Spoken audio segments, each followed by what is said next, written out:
The sum of positive factor are 210 is 210 के धनात्मक गुणनखंडों का योग कितना है।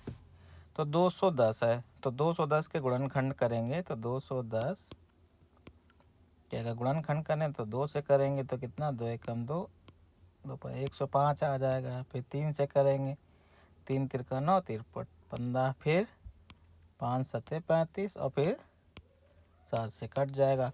तो यहाँ पे अगर हम देखें तो 210 के गुणनखंड क्या होंगे, 2 गुणे 3 गुणे 5 गुणे 7। प्राइम फैक्टराइजेशन में पावर है यहाँ पे सबकी 1। तो यहाँ पे देखो अवधारणा क्या यूज होगी, अवधारणा ये है कि अगर कोई संख्या n है उसका प्राइम फैक्टराइजेशन करते हैं, यहाँ पे 4 हैं, जब p1 की पावर मान लीजिए पावर n1 है, फिर दूसरे अभाज्य संख्या p2 की पावर n2 है, तीसरी अभाज्य संख्या p3 की पावर n3 है, डॉट डॉट डॉट। अगर इसी भी तरीके से r प्राइम नंबर अभाज्य संख्याएं उनकी कोई ना कोई पावर दे रखी है, तो यहाँ पे उनके धनात्मक गुणनखंडों का योग, तो यहाँ पे जो इनके धनात्मक गुणनखंडों का योग का फार्मूला होता है, तो जो भी प्राइम नंबर होता है उसकी पावर 1 से शुरू करते हैं, फिर पावर p1, फिर p1 स्क्वायर, और जहाँ तक पावर गई है p1 क्यूब और p1 जो भी अभाज्य संख्या है n1, फिर गुणे दूसरा 1 प्लस दूसरा प्राइम नंबर। इसी तरीके से जीपी बनती चली जाती है p2 की पावर n2 तक, dot dot dot dot dot. इसी तरीके से गुणा हो जाता है आखिरी तक PR, फिर PR का स्क्वायर। ये हमारे पास फार्मूला होता है, इसी का यूज करेंगे।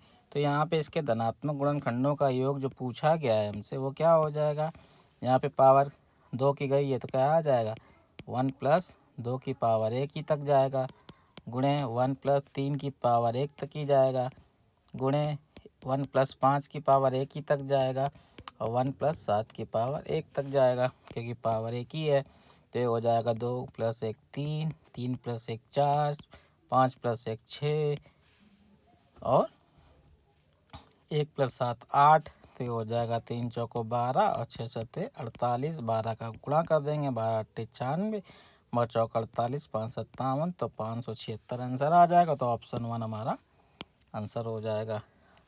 अब देखिए डायरेक्ट विधि से कैसे करेंगे।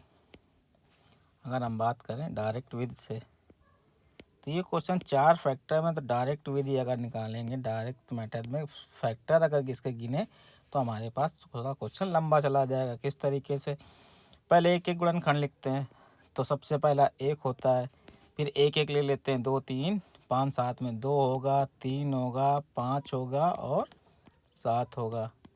फिर 2 2 का गुणा कर देते हैं, जैसे 2 तियाँ 6 होगा, 2 पंचे 10 होगा, 2 सत्ते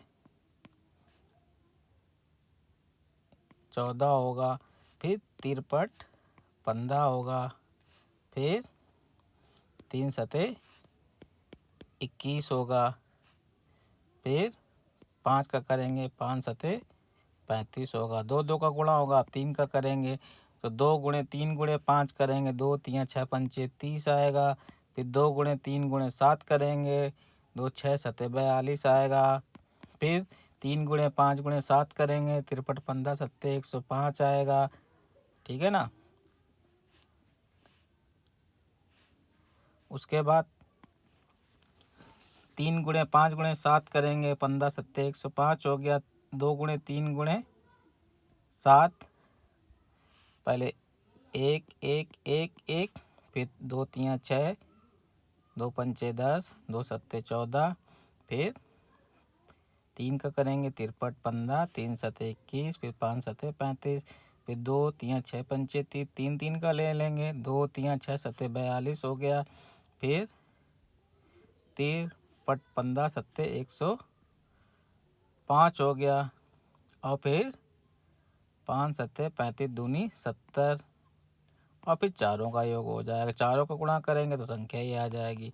तो इनका योग भी करेंगे तब भी क्या आ जाएगा, 500 76 हो जाएगा। गुणनखंड होंगे कितने? 16 हो जाएंगे।